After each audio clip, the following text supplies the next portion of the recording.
For the past decade, gaming peripheral companies have been engaged in something of an arms race. Every manufacturer is competing to create the lightest mouse on the market without sacrificing performance. We've come to a point where computer mice now weigh less than a literal, living, breathing, actual mouse. So at this weight, you basically feel like you're holding nothing. The speed at which you can accelerate and decelerate the mouse feels pretty much instant. But will a lighter mouse actually make you better at gaming, or have we just gone too far?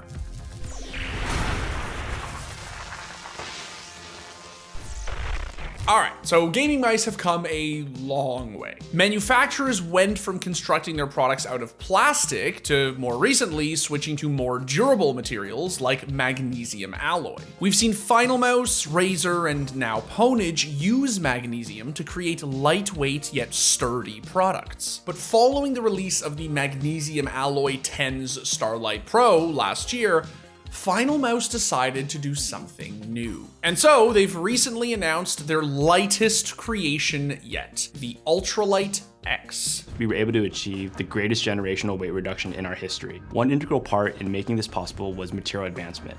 We implemented a cutting-edge carbon fiber composite on the ULX chassis that offered us many benefits. The strength-to-weight ratio of the new carbon fiber composite is over 3 times better than ABS, and a third better than magnesium. The density is better at 1.19 grams per cubic centimeter, which is 30% less dense than magnesium, while not compromising the ultimate tensile strength, which is 231 megapascals. Finalmouse's Ultralight X series mice are certainly some of the lightest head clickers we've ever seen. The 3 mice range from 29 to 34 grams in weight, which is absolutely insane, and they were able to do this by using a carbon fiber composite for the shell.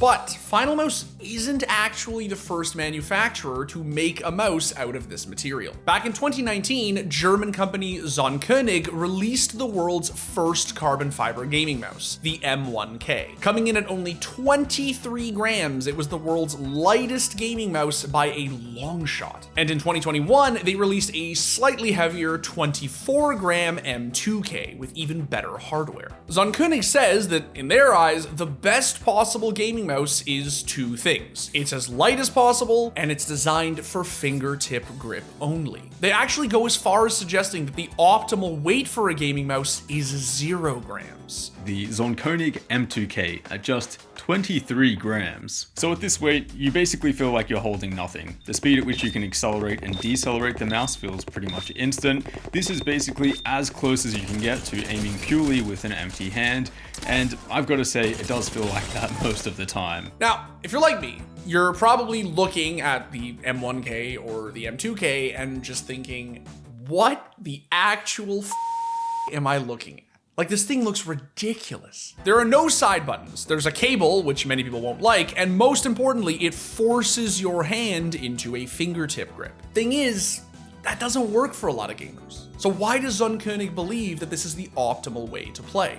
And why is it that all manufacturers seem to think that the only way forward is to reduce weight? Well, the desire for lighter mice exists at least partially thanks to marketing. Everyone wants to copy their favorite pros' peripherals and settings. So if Faker or Tens have their name on a lightweight mouse, then people will probably buy it.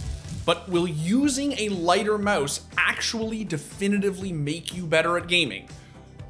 Or are we all just getting scammed? To find out, we sat down with the homie Garrick Foreman, a PhD candidate at Brock University specializing in neuromechanics and ergonomics, and here's what he had to say. So what has been shown so far, and there is very limited work in terms of mouse weight, especially mouse weight in the context of gaming. There's some work that has shown that a mouse weight that was under 100 grams led to faster target acquisition without reducing any error in that target acquisition process. So they could react faster and they were more accurate when they got to the target. So, as Garrick just said, there is some research to suggest that there's a correlation between target acquisition speed and mouse weight, with lighter mice typically performing better. That being said, there was an interesting study conducted last year by students at the University of California, Berkeley. They tried to determine what mouse weight offers the best overall performance by using a fits test, which basically looked at how long it takes you to reach an object in relation to its width and distance from you to perform gaming tasks in Fortnite. And the results were pretty interesting. But to present their findings, I brought along my good old trusty sidekick,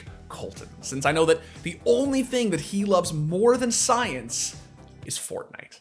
Ain't that right, pal? And now, the guy who actually knows what he's talking about. You smell that? That's the smell of a fresh research article. Now, I may not be a certified Fortnite gamer, but I am a scientist at heart, and there's nothing I love more than digging into gaming-related scholarly papers, so let's break down their study. 12 participants aged 18 to 29 with an average of 13.7 hours of gaming under their belts each week. Those are rookie numbers. We got to pump those numbers up. Tested 6 different mice ranging from 40 to 140 grams in weight. One of the 6 mice were selected randomly, and participants had to perform a fits test and a gaming task on Fortnite for 10 minutes before completing a survey about how they felt about the mouse's performance. They repeated this for all 6 mice before completing a final survey where they ranked all of them based on how comfortable they were and which mouse they preferred. So what did they actually find out? Well, even though the 40-gram mouse was rated as being the most comfortable, it actually had the worst scores in terms of precision. The 40-gram mouse averaged an 11.32% error rate and target reentries of 0.20, compared to the overall average of 9.97% and 0.15 respectively. This isn't some earth-shattering difference, but the trend of increasing inaccuracy across lighter mice has been noted in other studies. Unsurprisingly, the chunky 140-gram mouse recorded the lowest overall preference score, and the 60-gram mouse actually proved to be the sweet spot, receiving the highest marks from the participants. And when you really think about it, the modern mouse market really backs this up. Some of the most popular mice on the market right now, like the Superlight and the Death Adder V3 Pro,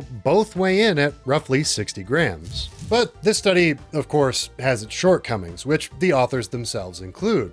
The first of which is the participant's muscle memory. For example, every time Niall tests out a new mouse for us, it often takes him weeks to start to feel comfortable with a new weight or shape. And lighter mice may even exacerbate the learning curve. As the study notes, they saw increased muscle activity when using the lightest mouse, which could, quote, indicate that there is a point where a mouse gets too light for some users, possibly by reducing the amount of proprioceptive input to the user, which in plain English just means that below a certain weight, it may actually become more difficult for your nervous system to keep track of how your wrist, hand, and arm are actually moving, making you less accurate. So the fact that these participants were given less than 15 minutes with each mouse isn't exactly ideal, and I know our friend Garrick agrees. I think a lot of the research is just imperfect.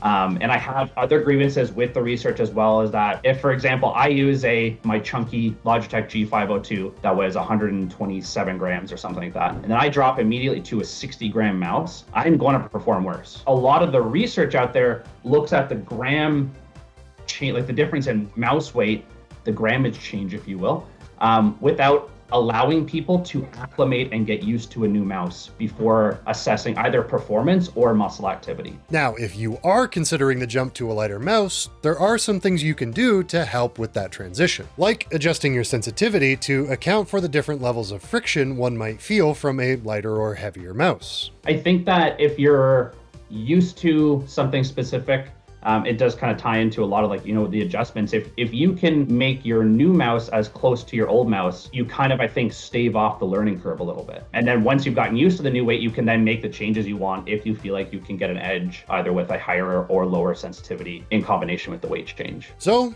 what did we learn today?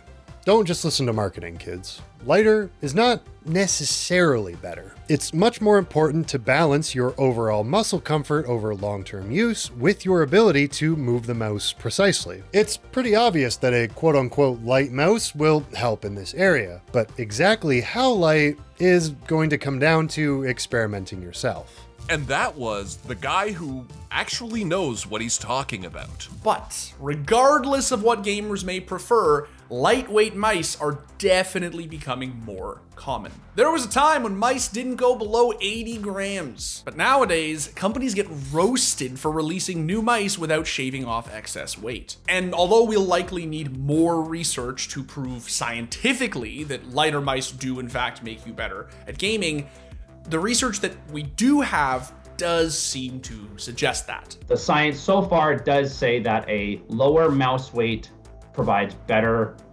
performance. There definitely needs to be more research done to look at the intricacies of that and really get into the nitty-gritty of the details of what actually is better performance. Where does that stop? As you're saying, have we gone too far? I don't know. So while we still don't know the exact optimal weight for a gaming mouse, there are definitely tons of lightweight options to choose from. My colleagues and I haven't even used a mouse lighter than 45 grams, and my favorite go-to mouse comes in at 82. So some of these new sub 30 gram products sound absolutely insane. But to come back to the original question, have we gone too far? Well, apparently, we still have a ways to go when it comes to the ultimate lightweight mouse. What if there was a little like glove that you put on? Logically, that would be the most accurate movement because you're not manipulating any additional weight. Theoretically, the closer we get to 0 grams, the closer we get to more fluid and controlled arm movements, because you don't have to manipulate anything with your hands. And who knows, maybe one day we'll be gaming without a mouse in our hand at all. So they brought it from 82 grams down to 72 grams. The 72 grams, I can't use it. I can't use it. I've tried for like a year and a half. It's too light. So I've reverted back to the original Zowie weight, the 82. And I have better aim with it. I have better performance. It's more comfortable. 82, anything lower than that, too light for me.